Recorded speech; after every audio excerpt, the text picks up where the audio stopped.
What is going on, guys? What up, everybody? Culture Crooks podcast back in the house.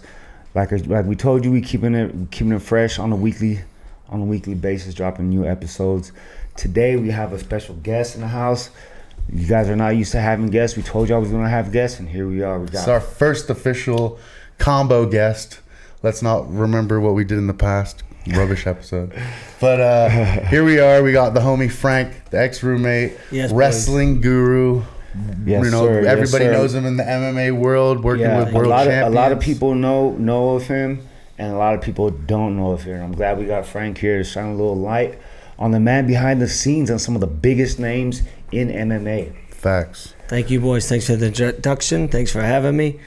Yes, welcome to the show. Seen nothing but good things about the show. Let's have it right. I appreciate that. Yeah. Maybe we'll get a little bit of a share of the episode. That'd be lovely. Yeah. You know.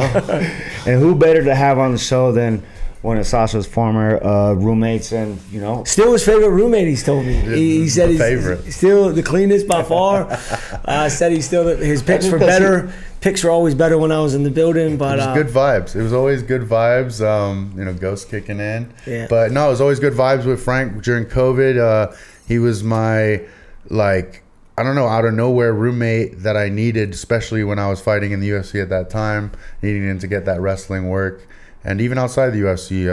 So it was just like the perfect situation to have Frank here. And then even having D-Rod also. Frank eventually had to go back to Thailand, and then D-Rod had his home base here in Vegas. I don't know how I feel about being second best. Yeah. You guys might have to fight it out. You guys are going to have to fight it out. To be fair, I could be behind Baby Cat. Baby Cat. Matthew, I could be behind Matthew. Shout out to Matthew Polino. Which I hope isn't the case. Nah. I'll be honest. I'll give the ranking. Frank, D-Rod, Baby Cat. We'll ride that out for a bit. That's cool. Yeah. So you're not Frank's a good guy. Frank's a good guy. Appreciate it, boys. Yeah.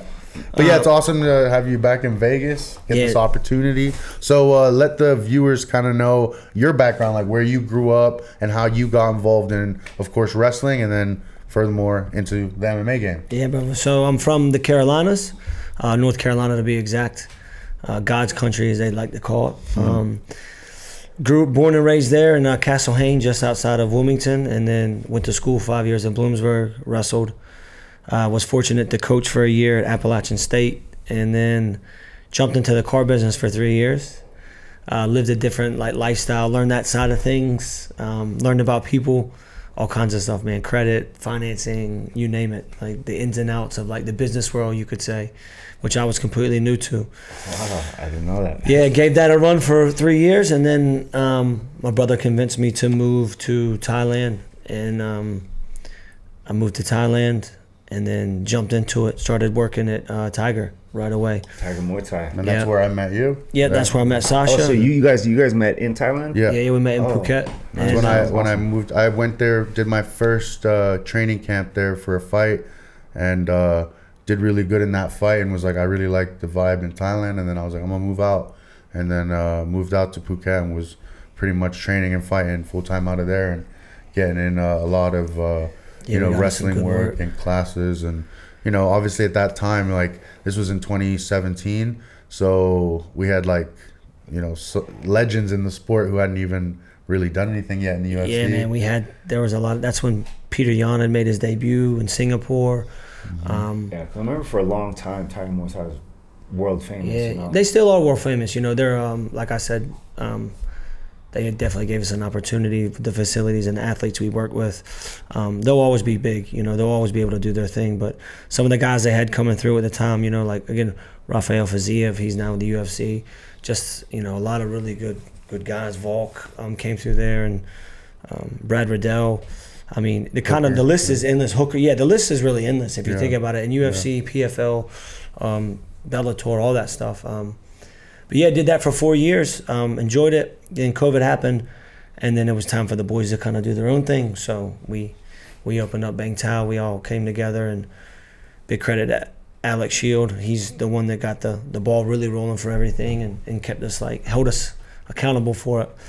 And but also during that time, I was able to live in Vegas for a year.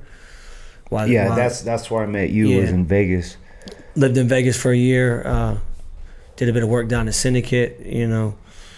Big Wood Mama, one in the gang, and I enjoyed it. I had fun. Definitely living here helped because, you know, that was the big thing coming to Vegas. I was like, fuck, where am I going to stay, blah, blah, blah. But no, it was just good timing. And then I shot the big fella a message, and yeah, he let me stay. And then it ended up being longer than I anticipated. And then I was going to have to move out. He was kicking me out. And then good news swung my way, you know, and then I had to pull him out of the gutter for a couple months there, but we made it work, right? Yeah. And no, it was good times, good fun. It was good fun. It was easy. You know, when you have someone who's obsessed with cleaning, you got no complaints. Yeah, man, I did. The ADHD does kick in sometimes. I don't have that luxury sometimes in Thailand, so it's easy just to pay somebody, you know. You get it done, for sure. 1,000 baht, they'll come do it for you, so. Yeah, not saying I'm dirty, all right, but no, he's actually, it's true. He keeps it clean. Dirty, he keeps it clean. He does keep it clean. You know what? He had a fucking meltdown this one time. It's like about the dishes, and I'm like, okay, dog. He be having a little meltdown. Yeah, he used to yell at me, do my dishes too, and I'm like, brother, I'm not doing your dishes too, but I did anyway, you know what I'm saying? But he keeps it he runs a tight ship. Just he got a robot out there that does all the work for him. So. Yeah, you know, technology, bro. Gotta go adapt with the times. This guy I've never seen him clean anything. Yeah, that is a complete lie, bro. Yeah, I get the duster out. You know, sometimes I get the. I laugh when I see that dusty. I see him dusty. I'm like, look at Mr. Clean looking ass dude right there. Yeah. Hey, bro, I keep it clean, bro. Like Coming Mr. from Clean. Asia, we take our shoes off at the door. You know. He looks like the guy off the bottom. Yeah, Mr. Clean.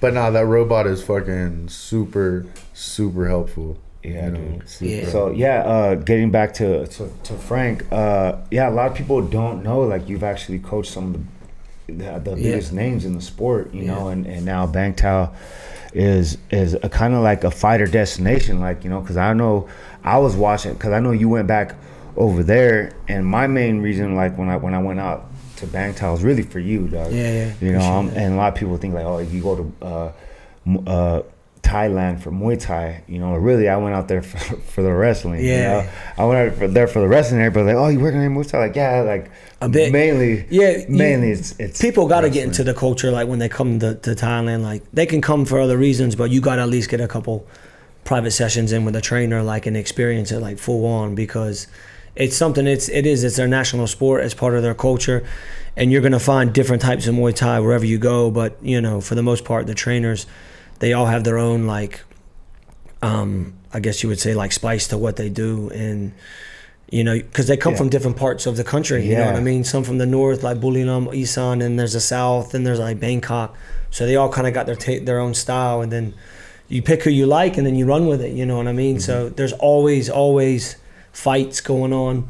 You can come in, come in on a Friday and be fighting within the week, you know what I'm saying? As long as you do like the classes, they'll get you a fight, you know what I'm saying? And yeah, man, so it's good. And the gym is just jam packed right now. I was there earlier this year and to the end of last year, and man, it was an experience, you know, because we're just watching it on social media. It really doesn't do it justice till you're there. Yeah. And you get the vibe of like people from all over the world, literally every part of the country you could think of, and it was just an amazing experience to be out there, man. Yeah, that time of the year, high season goes, it pumps pretty good. All of Thailand really just gets rammed. You know, people come over. Yeah, dude. 3-4 months of pure sun.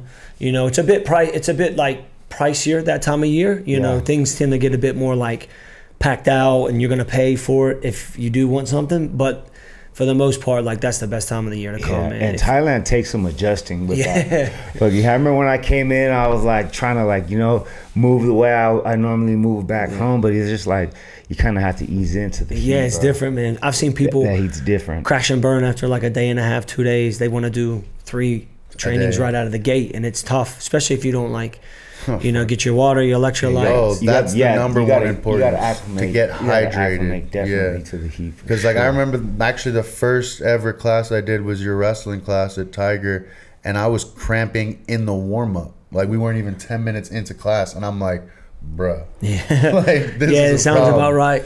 Yeah. People just, there's puddles. It takes about a week, like even like 10 days to really like get accustomed. You got to be like hanging out in the sun because I remember like when I was there, when I first got there, I would limit those hard, heavy sweat workouts to 1 a day. Yep. until I could like. Then till you acclimate. Yeah. Some people it takes a couple of days. Some people it's like 2 weeks. I'll see him. I'm like, how have you not acclimated, man? You've been here like 2.5 weeks, and he's just like, I don't know what to tell you. Yeah. It's just that heat, that humidity. Like I grew up in that environment, living in Hong Kong, and it's like, it's so hard. And it's an advantage coming back. If you train back, I was 100%. fucking crazy shit. You train outside like a whole camp, and you come in, you start training indoors. You're like, this shit easy. Yeah, I know. They got air conditioning. You don't You even feel sweat. spoiled. Yeah, you feel don't even spoiled. sweat. That's another thing I love is like you got the rain guards, but other than that, everything's outdoors. So, man, if high season, people like whinge about. I don't control the weather, man. You know what I'm saying? Like if it's hot, it's hot, and usually some of those classes during the day, man, you're smack dab in the middle of like fucking heat. Have you had any people just like pass out? Yes, we have. We've had a couple. Just not properly drinking the water, stuff like that, or doing too much, you know. But yeah, we pull to the side. At Bang Tao, they sell it there. They sell the electrolytes. We got the electrolytes. We got you covered. Whatever. It's got a cool. I like the cafe. It was like cafes are good. Yeah, the girls in the cafe are really cool. You know, the lady who runs our cafe, she had a spot down on the soy, like where Tiger used to be. All the other gyms, Geelong. Yeah, she had a spot there that she did, and then COVID kind of like shut it down, and then we were doing ours, and we like reached out to her. So she has a system. We're like familiar faces with them, and she does well with it. The girls are cool.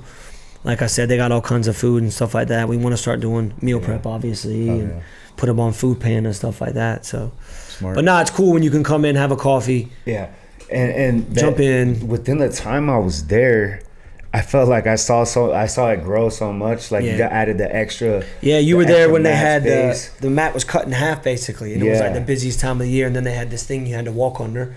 It was like jackhammers everywhere, and like people were getting a bit upset. They were like, you know, but we tried to explain like, listen, like we're trying to give you more room, but for this 10 days, 12 days, you gotta understand. Rather quick. Yeah, they got it. Like we had to put the heat on. Less than 2 weeks. Yeah, like less than 2 weeks. Say, listen, boys, we got to get this done because you know it counts. And once they did this and they gave us the space, oh man, it was night and day different. You know, so that's good. That's but awesome. You got the fans running. It's still hot heat. You know what I mean? Like just pushing around hot heat. But it's like, look, you want the fans or not? It's an experience though. It's exciting. It's fun. You know, there's people it's all over the world. People from all over the world, all different styles and types of, you know. It was a dope experience, man. Then you can go, like I said, man, we're around the corner from Bang Tao Beach, Sarin Beach, like the pier. You can rent a longtail boat for 2 hours for, you know, 2,000 baht, go out fishing or do whatever. Like, it's nice, man. You know what I'm saying? So yeah, it's a good location. For anyone like coming up as a fighter or like wants to pursue that life, like it's definitely recommended to get it off. Like go and do it. Like go anywhere in Thailand. Like even if it's not there, go somewhere in Thailand, experience it, live broke, eat chicken and rice. Like fight for 3,000 baht with, you know, with the Thai and do something like that. I honestly think as a mixed martial artist or anyone in the fight game, I think Thailand is definitely one of those things you got to experience. It's kind of like one of those tick it off those bucket lists. It's so like to me, it's like a university degree. It's like going and experience, like for what we do in terms of being a fighter, like the education of Thailand and like the resistance of the heat and the training and all that and the people just you're training the culture, with. Like go out there and learn. Like learn For some me, Muay Thai. at that time when I was in Thailand, the mats were the most scariest mats I've ever been on. Like in terms of the killers that were on the mats, you didn't even know who half of them were, but they were all there to just fuck you up, you know. And it was that's the thing too, man. Like, you know, some of those guys that come from different parts of the world, like you can start and be all cruisy. One guy's like, no, easy going, and the other guy's like full on. Or they're both cruisy, and then like somebody lands a jab the wrong way, and the next thing you know, it's like full on. You hear just like full, you know, take it down, boys. It's not that serious. Yeah. And then you get this guy involved, the culture's involved, so like you gotta kind of be aware at all times. Yeah, man. Definitely can kick off quickly. You know? I went through some pretty tough rounds over there. Especially like a lot of like the local dudes that have been training there for a while. You did Savas's class, yeah? The kickboxing. Yeah. That was Michael Savas, man, he's tough. Yeah. Dude, that guy's really, really good. He's a one championship Muay Thai guy, right? Yeah. Now he's young, fighting dude. for for the Channel 7 belt. He fights again on the 26th. He's going to do a couple more and then transition to MMA. But he's from Cyprus. But he moved to Bangkok, I believe, when he was like 17. And he lived there. He lived in Thai was with style. like Petchendi, no? Yeah, he was with Petch. Now him and his trainer Ajahn are with us. They wanted to get out. Now, they love Phuket, but yeah, man, he's legit. he's got a high ceiling, man. He's talented. Yeah. So Yeah, Khalil knows him too, and Yeah. is a big fan of his as well. there's a lot of. It's cool to see a lot of the Muay Thai like transition into MMA. Like Jada Ketley was another one. Carolina's another girl we have. They transitioned from the Muay Thai. Peter Loma. I mean, the kind of list goes on. And again, I've said it before, but they have so many fights under their belt at such a young age. They know how to fight, right? So you just got to clean up the other areas and make it make sense to them. And, then if they catch on and they stay with it, it's good. But, yeah, even just watching them Muay Thai high level is incredible, you know? So yeah, what has been obviously we saw Volk's last couple of fights. Yeah. The situation with obviously the decision when he fought Islam the first time and then coming on short notice. How was that situation for you when you found out that Volk was taking that fight on short notice against Islam? Yeah, he had buzzed me. The manager rang me too and was just like, I think he's taking this fight. And then within the couple hours, it was like, he has taken the fight. And then he just rang me and was like, yeah, when can you be over? Where were you at the time, in Thailand? Phuket, yeah. So, I booked a ticket. We booked a ticket that night and, got over there. It took me a couple of days to get over, actually. But, we jumped into it. Craig met us over there. He was there, and then we did our thing for a couple of days. And then hopped on a flight and flew out to Abu Dhabi, landed. Brad was there. Brad was at the airport. So we linked up with Brad. And then now it was just a normal fight we normally do, getting stuck into it. Result didn't go our way, obviously. But, overall, stepping up like that, I thought it was, I guess chasing the greatness, right? Chasing what you want, trying to definitely it's your name in the history books in the sport at any chance you get, and that was one of them, right? So, yeah, fair play. But now, it's watching everything else, now you can watch the 55, you watch the 45, there's a lot of other fights happening to see how everything shakes out and stuff like that. And again, no matter how anything shakes out, it's going to come down to the higher ups, the big wigs. They're the ones that make the decisions. Yeah, make the decisions. I think this weekend with the 300, there's so many good fights. Yeah, major card. Yeah, this weekend from top to bottom. And I'm hoping everybody stays starting off. Cody Garbrandt, Figueiredo. Yeah, first fight of the whole event. Yeah, that's the main event. Moving up in class. Yeah, that's gonna be a top good one. Top to bottom, man. That whole card is stacked. Let's go through that card. Let's go talk a little bit about this UFC 300 card. We don't have any of Frank's none of the boys on it. Yeah, none of the boys are on it. So we're gonna get a nice neutral review of the card. Yeah. So yeah, we obviously have Cody Garbrandt, Deiveson Figueiredo. Both are former champions. Yeah. What do you guys think? I'll be honest with you, I'm gonna take Garbrandt on this one.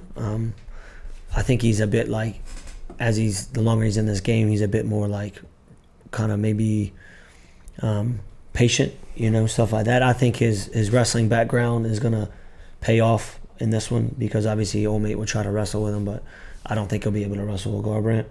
And then we're just going to see how they're on their feet because obviously they both don't mind trading, right? So Figueiredo's got some power. I know he had some power at 25. I'm sure most of that accumulated and followed him up to 135. So yeah, his last fight was at 35, and I believe he KO'd Font. Yeah, which was pretty impressive because Font's somebody in that weight class who's done well. He's fought everyone. He's beaten a lot of good guys.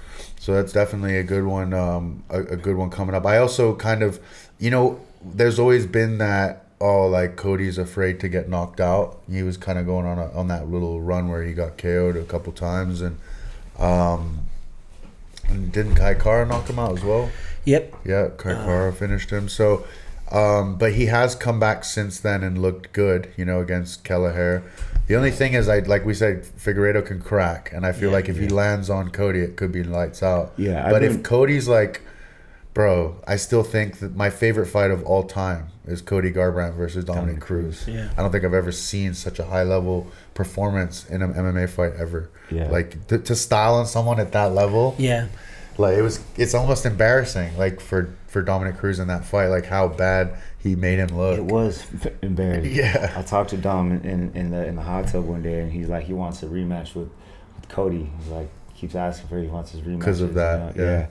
You know, he felt like Cody pretty much blew up Cody right there. That performance fight made him like a millionaire, you know. And so. I've been seeing Cody in we locker have room seen him and a stuff. lot, yeah. So I know for sure this fight camp he's teamed up. He's with, ready. Yeah, like, he's teamed up with the ready. whole team at the UFC PI. Did a little body scan and you know have the nutritionist. Yeah, he's covering all angles. Yeah, he's agreed. taking this fight very serious. As I'm sure Figueiredo is too. You Yeah. know, so it's gonna be sick. But yeah, I'm gonna go with Cody. I like Cody as well. I'm not even sure who the favorite is, but I'm gonna go with Cody. What do you think, Cody? Garbrandt. So we're all gonna hit the Cody Garbrandt train. So then next up, the legend Jim Miller versus Bobby Green. Yeah, this is a tough That's another banger. I have a pretty clear Bobby pick in Green. this one. I'm Yeah, Bobby Green on that I'm one. going Bobby Green too. Yeah. I've actually sparred with Bobby Green before. Very awkward, very fast, very athletic. Obviously very experienced. I don't think Jim's gonna be able to like take him down and hold him down. He can scramble. He got a wrestling background, and I just think he's like too elusive with his strikes. You know, he'll be a little quicker for Jim. For sure. Yeah. Obviously, Jim's tough as fuck, but I think athleticism, footwork, and like his striking with angles is gonna get Bobby the win. Yeah. I think so. I'll ride with you boys. I'll pick Yeah, Bobby. we're going with Bobby Green on this one. Yep. I think that's definitely going to be one on the parlay. Then we got Which parlay? Yeah. Fucking parlay number 5. Yeah. Because if that one don't work out, Don't worry. Yeah, I got 4 others. For sure, you got to always have a backup. Then we got Jessica Andrade, former champion, against the challenger Marina Rodriguez. I don't know. I'm not very familiar with Rodriguez. Marina Rodriguez, your sister. You're not familiar with your own sister. Same bloodline. Same Yeah. bloodline. Yeah, you know, in that case, I got Rodriguez. No, I'm going Andrade on this one. I'm going Andrade. Yeah, Andrade is. I think she's got more ways to win in terms of being. Is she at able to take it to 125 the or ground. 115? This is strawweight, Strawweight. 15. Okay, Yeah. 115. Marina Rodriguez is a savage. You know, she got good striking, but she does tend to get taken down. I've seen her get taken down and controlled by girls. And if Andrade wants to win the fight, I mean, she has knockout power. That girl has knocked out women, and the ability to take it down. So I think just because she has more avenues to win, I would go with Andrade. But 100% not putting that in the parlay. But put over 2.5 rounds. I could definitely see that going to a decision, as most ladies' fights end up going. Next up, another great fight for the early prelim: Jalen Turner and Renato Moicano. I gotta go Jalen Turner. Jalen Turner, 100%. Across the board. I do think like Moicano is. I mean, he's definitely getting better and stuff. He's good. But I think Jalen uses his reach, everything very well. So. Isn't I think Moicano going up in weight? Yeah, he's a X45 or up to 55, and like we all know, Jalen Turner is humongous. Yeah, he's a big fella, man. Yeah. So Humongous, I've sparred Jalen. He's super long, and his kicks are really good. And Moicano's gonna have to try to take him down, and I feel like he's even gonna be good in those areas to prevent that. You know, he's fought Gamrot. You know, and I don't even think Moicano's on that level of like wrestling and chain wrestling that he faced. Which was a close fight. It was very close. Turner, I thought Turner actually won that fight personally at the time. that was a good fight. You know, one of those situations of damage versus control.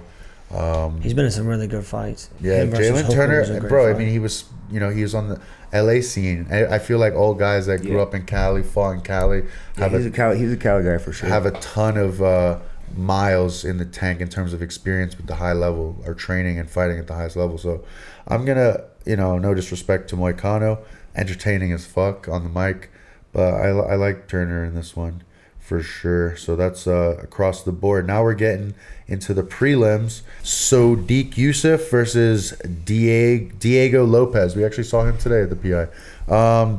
Everybody knows Diego Lopez is a stud submission specialist. I think he's Alexa Grasso's jiu-jitsu coach. But yeah, I think he's got 2 fights in the UFC. He's come in and got 2 bonuses. He's looked amazing against Sadiq Yusuf. I think he's coming off of a couple losses. Personally, I like Diego Lopez in this spot. Longer, taller, rangier guy, dangerous in all areas. I think so far he's made his submission game a presence in the UFC, and I think that might work out in his benefit from this fight.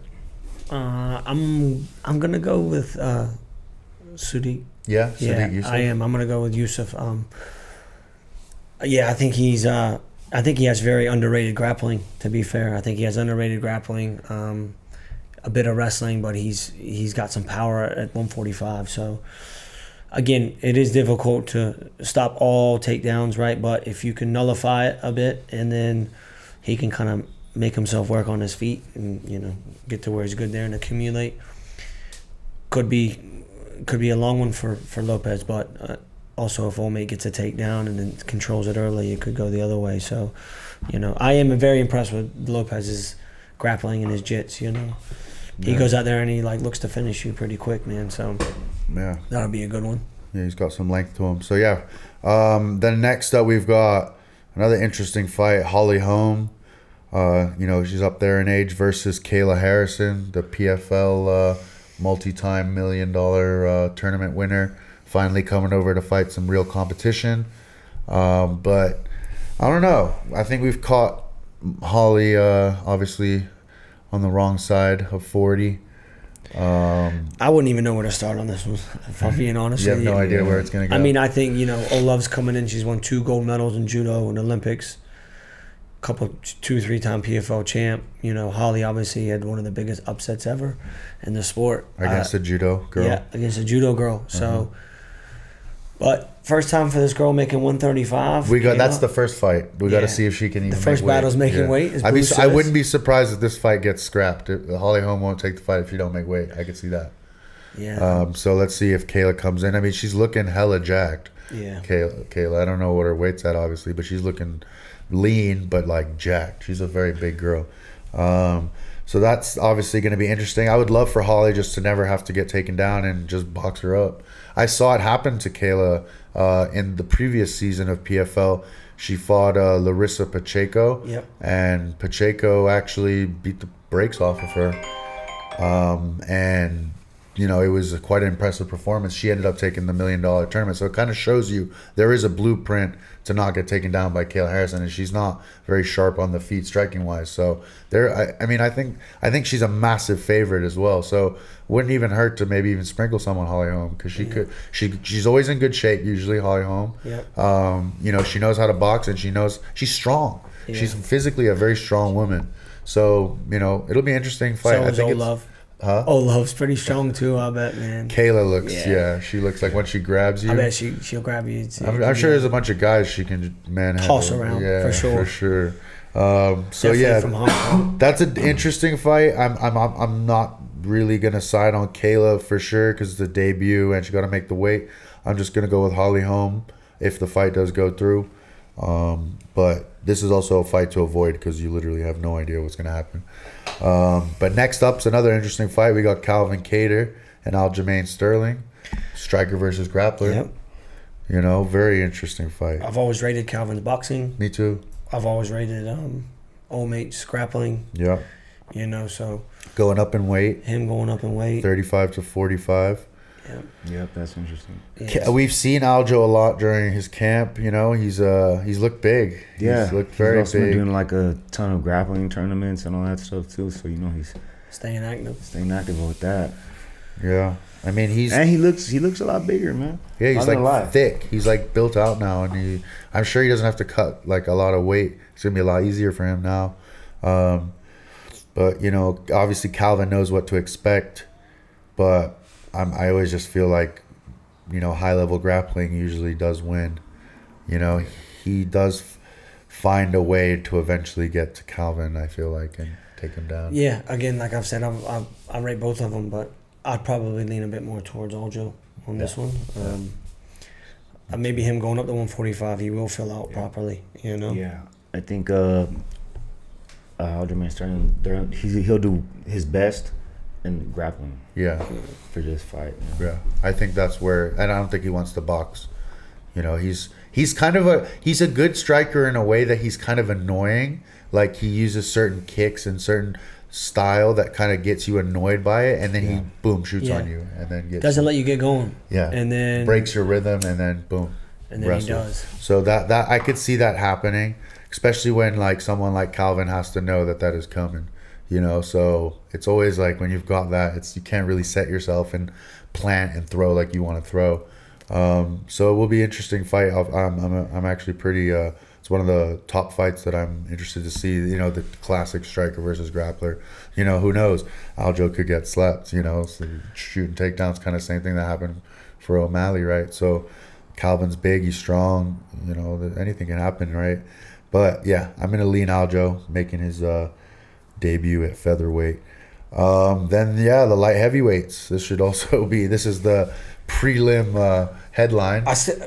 Crazy to me that this fight is not on the main. Yeah, that this isn't like the Coco main or something like that. Yeah. Well, granted, I see why it's it's just a banger card. It's a great. Jiri Prochazka versus Alexander Rakic. Yep. Alexander Rakic's been out for a little bit of time. He came off an injury in his fight with Jan Blachowicz. He got hurt in that fight. His knee, right? It was his knee? Yeah, his knee. Something happened with his knee. His knee went. And then Yuri is coming off of his previous fight where he lost to Alex Pereira for the 205 title. Yes. Which I will say, I thought he was doing really well in that fight. So was I. You know, again, Pereira has that special gift, you know, in his left hand. But I thought the big fella from Czech won the first round, was well on his way to winning the second. You know, was like touching him, finding his chin in that, and then just got hit on the way in. And then from such a short amount of space, it was like and hands of steel. And then fell like in the position to where like he was like upright, and he got hit. And then, but like he said afterwards, it was a good stoppage. You know what I mean? It was a good stoppage. And but yeah, this is a good one for him to come back, because I think these two, Czech Republic, and then Olmate is from this, not Czech Republic. I forget which country he's from, but I know he's right in that area. So that Eastern European of it. So they got a bit. I'm sure they got a bit of history. Yeah, they got some background. Off the top of my head, I think Rakic is Austrian. That sounds about right. I think he lives in Austria. Yeah. So, that's. But you want to know what I just noticed, which is very interesting, is Jiri is 29-4, won no contest. Alexander Rakic is 14-3. Yeah. So Jiri nearly has double the amount of fights. Jiri was fighting in Ryzen. And he's younger. Yeah, he was fighting in Ryzen when it was 10-minute rounds. Yeah.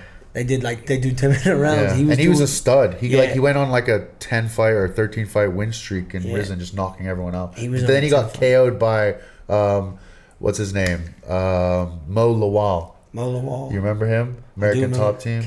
King Mo. Yeah, he KO'd Jiri, one punch in the first round. But otherwise, out of that, Jiri was like murking it in Risen. And then, I don't know. I remember we were having a conversation before, and I said I like Rakic in this one. Yeah. I'm changing. I'm going Jiri.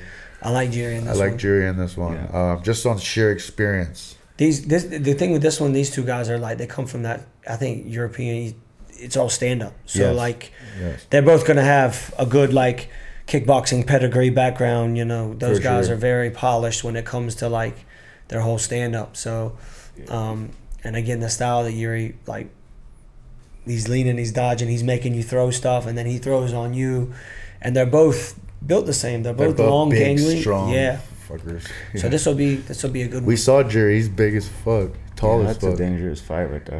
I feel like that doesn't go the distance. No, I think someone is getting finished in that fight. At 205, they're just so damn big. You know? They are big. Yeah, like, you know, Khalil, like, he's just so scary. Like, honestly, if he really wants to crack you, like, you'll be waking up like, oh, what happened? Like, those guys are big humans. Then we got this opener. I mean, this is the fight that should have been replaced with the fight that we just talked about, but Bo Nickel and Cody Brundage. Obviously, Bo Nickel, everyone's super hype on him, and against Cody Brundage, coming off of a win, you know, he's had a very career.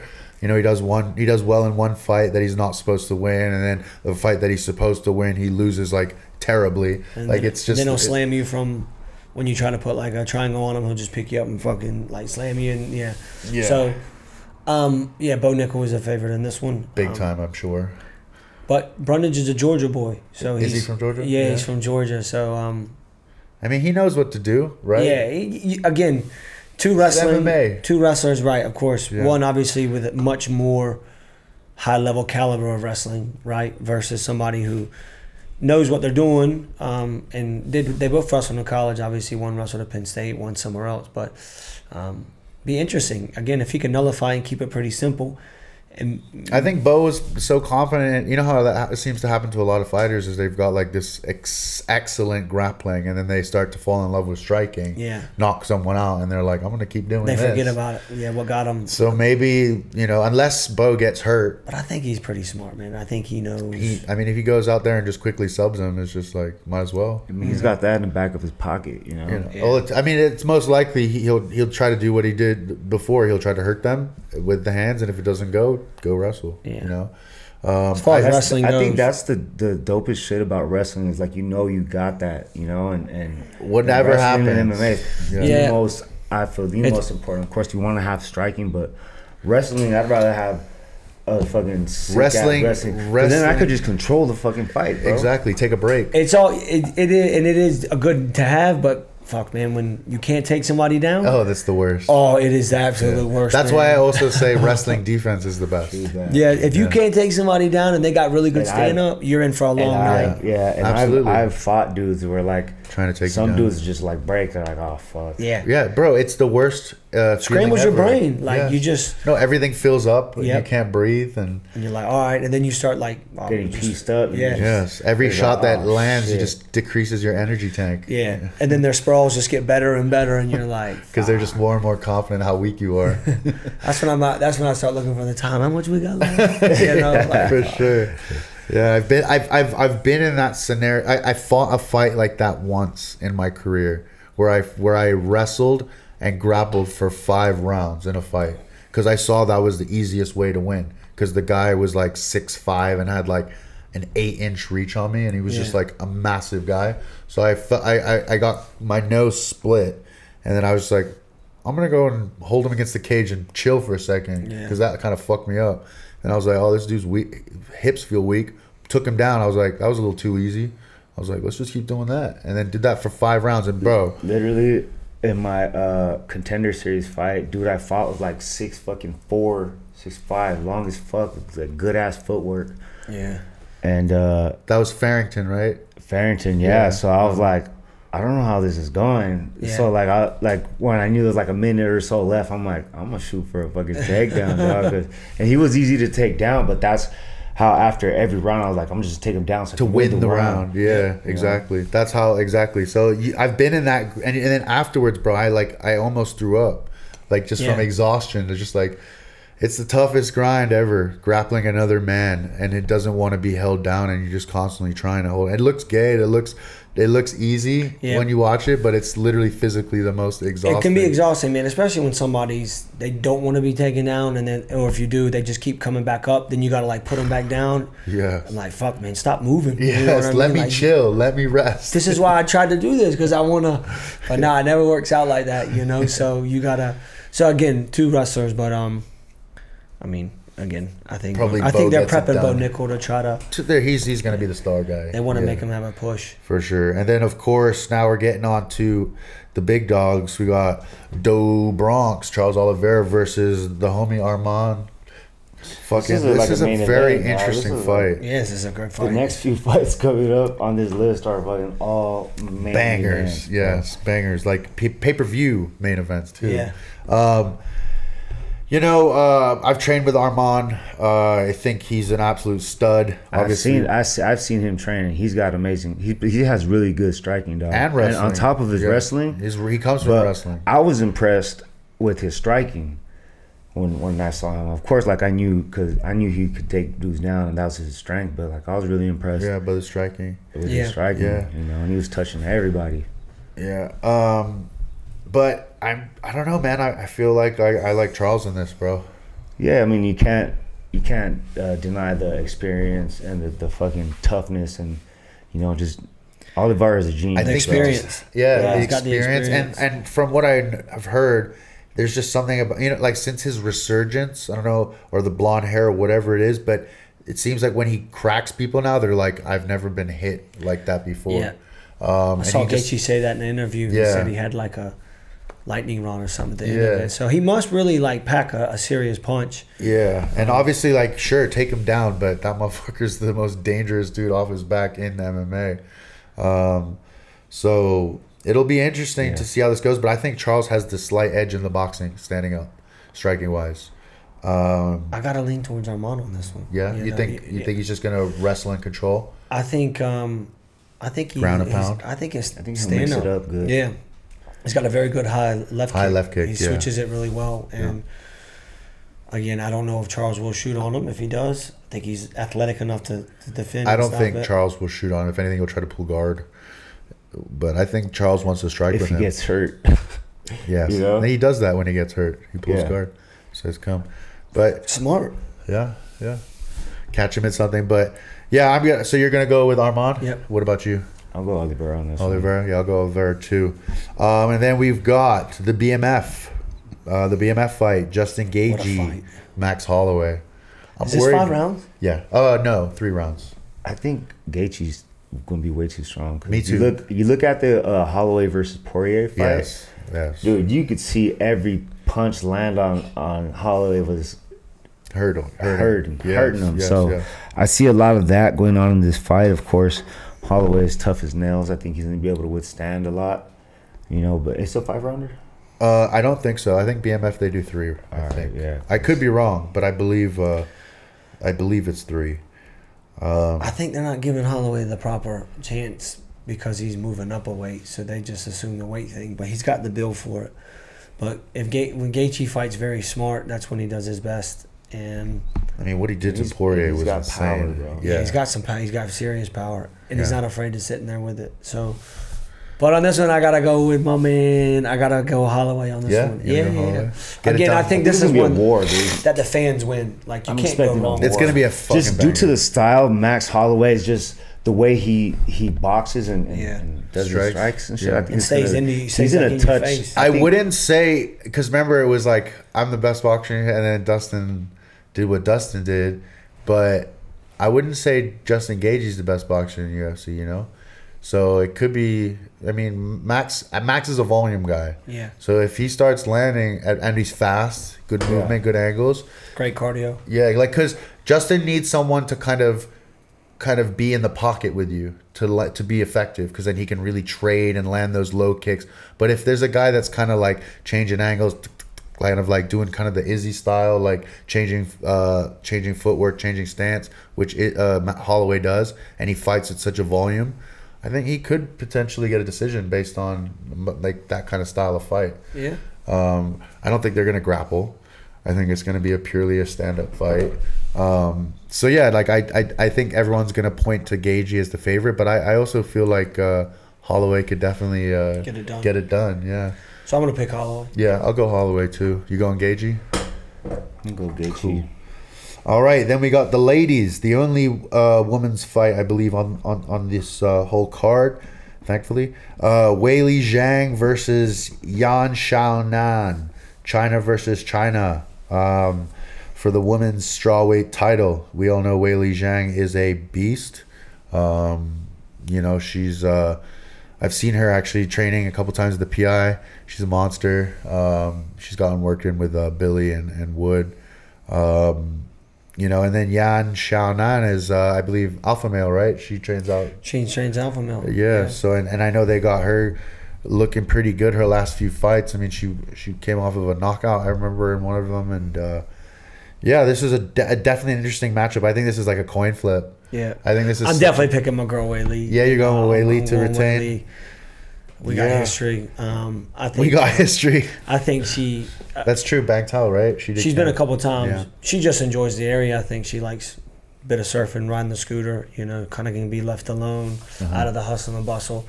But yeah, she's pretty switched on with all of her training. But man, I do think I think as far as always like well-rounded, who can do kind of bit all of it, it is definitely, you know, Wei Li. Yeah. You know, so, but this other girl from Alpha Man, she's tough. She's come through. She's won a lot. She's took some losses, but then come right back. You know, she was able to put Olav out, who's fighting on the same card. What's her name? Andrade. Oh yeah, she put Andrade. You know, so I think I think it's great. It's China versus China, first time for like the belt. I think it's going to be great for the country. Some of them are going to be rooting for Wei Li. Some of them are going to be rooting for Olav. So it's going to be interesting to see how they get behind each other with who they pick. But I know where I'm going to pick. You going Wei Li? What do you reckon, D? I'm going Wei Li. Wei Li? Yeah. I see her a lot at the PI, so I got to go with the homies. The homies. All right, well, I'll go with Wei Li just because she's a little beast and we all have some kind of connections. Yeah. So we'll go Wei Li, retain. And then this banger as well, light heavyweight world championship, Alex Pereira versus the former champion, Jamal Hill. This is an interesting fight, for sure. Yeah, bro. This is one of those fights that I don't think is going the distance. Yeah. No, it's not. And that's both dudes pack a fucking punch, you know, and I mean, Jamal Hill obviously coming off some injuries, and Alex Pereira is like fucking killing it. He'll put your lights out. But saying that, so will Jamal Hill. Yeah. He'll also make you go very stiff, and then like literally, he got one punch power. Yeah. And he can box. Yeah. You know, obviously we haven't seen him since the the Achilles tear, but. Yeah, like I said, I was talking to D about it earlier. I was like, man, I really feel like people aren't giving Jamal enough like credit. Yeah, they're not giving him like the credit he kind of deserves. Yeah. Right. Again, he's won the belt before. Former champ. He beat his coach. Yeah, beat his coach. So obviously there's a bit of story there. There's a little bad blood, obviously. And again, man, if he touches your chin. And I also feel like Jamal has the wrestling and grappling advantage. Yeah. Like he's a black belt, is he not, in jiu-jitsu, I believe? At least a brown belt. Belt, yeah. And like he has good wrestling and grappling. I've seen it in fights. So like I know he's saying, I'm going to go and knock him out, which he very well could. But I also feel like if he's smart, you know, look what Jiri did. He took Alex down and literally Alex just held him there and just like conceded the fight because he got taken down. It's not like he's gonna start putting jiu-jitsu on or start scrambling. He doesn't have that, I guess, capability, it seems like. So Jamal could easily, not easily, but could win the fight based just on that. He could literally turn it into the most boring fight and come out with his hand raised if he wanted to. You know, I feel like, you know, he has an advantage there, but I do feel like they will bang it out. Yeah. Or he's going to get kicked in the leg once by Alex and be like, okay, I wrestle. You know, like, there's going to be a lot of tells. I mean, Jamal's obviously super confident, but it's like, I bet you Jamal's it's different. Healthy. Different, like... I saw him today at the PI. He definitely lost. You could tell. Yeah, he's in shape. Yeah. So, but it's just one of those things. It's like someone like Alex Pereira, who's literally like, he's built like oak, you know what I mean? Like when he hits you, I'm sure, I've never experienced it, but I'm sure people will tell you it's like, oh, I've never felt that before. Yeah. And especially the level that he is, like you were talking earlier, with guys that have had hundreds of fights or 50 fights at the highest level. I started following Alex Pereira when he was glory champ. When he was glory champion, and he was doing his thing in kickboxing. Multiple weight class champ. Yeah, and then coming into MMA, I learned a little bit of wrestling, but like if you have to stand in front of that guy, like it's a problem. And it's like, who has Jamal Hill fought, or what is his? You know what I mean? Like he's 12-1, but it's like, where's the 60 or 70 other fights that, you know what I mean? It all comes down to experience. Where's the experience? Yeah, so experience is such a big factor. As a betting guy who bets on fights, a lot of the time the guy with the more experience comes out on top, no matter what. Even if it's like a guy that's like 8-0, undefeated, knocked everyone out, looks great. But it's like once you get that dog and then things don't go your way that first round, usually the dog and the experienced guy takes over. So, yeah, it's going to be an interesting fight. See how he does with the power. I mean, he has shown, he has been wobbled, he has been KO'd, you know, so people, like, that can happen, you know. Jamal Hill definitely has the opportunity. And honestly, I think I'm going to go Jamal Hill. You going with Jamal Hill? I'm going to pick Hill on this one. You going Hill as well? Yeah. I'm going to go with him as well. I'm gonna go for the upset. Yeah. I don't see why not. I don't see why he can't. He I believes in himself. Like, he's kind of hood too. He's like, hood. That's what I like about him, man. Like, yeah, he's from Detroit, right? He's not gonna. he is He's from not Detroit, gonna back down. He's gonna give it all. He's not gonna be afraid. He's gonna give it all he got, and I think they're gonna shoot the fair one, as they call it. You know what I mean? So I just feel like he has more ways to win. Of course, they both can knock each other out, but I feel like I don't see Pereira like shooting a double and like ground and pounding him out. I just don't see that. Whereas I could see that happening for Jamal Hill. So yeah, it's obviously we just reviewed the whole card. Every single fight on that card is a banger, including the 2 ladies fights. So yeah, and I mean this was a cool little review to do with Frank. You know, he's been behind the scenes. He's worked with some of the best in the game. You know, Israel Adesanya, Alex Volkanovski, Dan Hooker, friggin' you name it. More to come. He over there in Bang Tao Muay Thai, fucking breeding motherfucking champions, dog. Future of champs. I mean, hey, D-Rod came out for a bit, but didn't do much training. He was kicking around for a bit. It was on a holiday. He was loving it, man. He was living his best life. He was telling me, he'd show up, and I was like, "What are you doing?" I was like, "You pressing?" He's like, "No, I'm taking notes." I was like, I'm taking notes. I remember him telling me that when he had staff. He's like, "Yeah, I'm going to take the techniques that Frank teaches." To be fair, he came. He came and was like watching some of them, and then I'd look over after the warm-up. He was out. My man was gone. I'm going to go to the beach. You got to check in. I'll be at the game beach. to check in. Yeah. But yeah, no, that's Bang Tao. I still got to make my way out there. But I just wanted to give a quick shout out to some of my new favorite fighters. We got Johnny Parsons' kids. Bang Tao, Evander and Kennedy. Those kids are looking so fucking good. Yeah, man, they're loving it. They stay across the street, so they come over every day, and man, they're just like they're full on. Right as soon as they come in, they love it. They're in the middle of the cafe, and the one's like he'll like come in like yelling at him, and there's like packed out. And I'm like, "Yo, boys, chill." I'm like, "You all good?" And he's like, "Man, he took this from me." I'm like, "All right, we'll figure it out." And they just start fighting each other. But man, they're staying active in the rings. They're getting a name for themselves at the stadium. They're putting on a show. Bro, I watched the youngest one. That knee he hit that kid with as he was coming forward. Yeah, man, that'd put anybody. The youngest one, the smallest one, I watched his fight, and it was low key one of the most entertaining fights I've ever seen. Yeah. Like, he was so entertaining. He's like, they've learned how to like be entertaining and like be charismatic in the ring, and then also like be savages. Like, and they're what, like 7, 8? Yeah, 6, 7 probably. Then then there's a young one, but it's cool. I like watching that. They get into it, and they're gonna be absolute studs. Like, they're gonna be freaks. They hang around with some of the other Thai kids, so they're picking it up. They're gonna come back to America and slaughter everyone.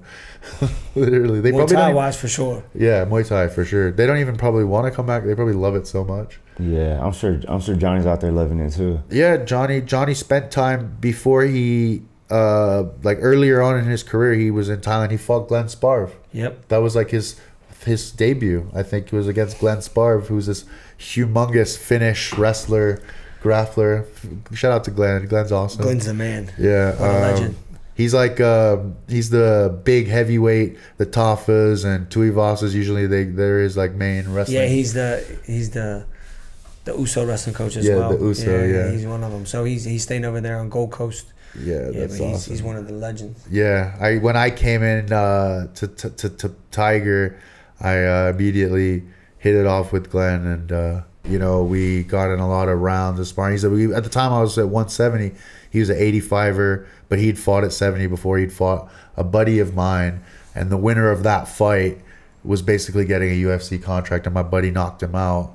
And it was just that was when I first kind of like got that taste of like landing at Tiger and being like connected to like the MMA world. Yeah, like just through people that you've crossed paths with or fought, and then you like that's what I first saw Ruby as a manager, and me and Rafa actually got along in the beginning. Rafa's good people. Yeah, Rafa's good people, and he was like, all my managers, Ruby, like I'll set you guys up to meet.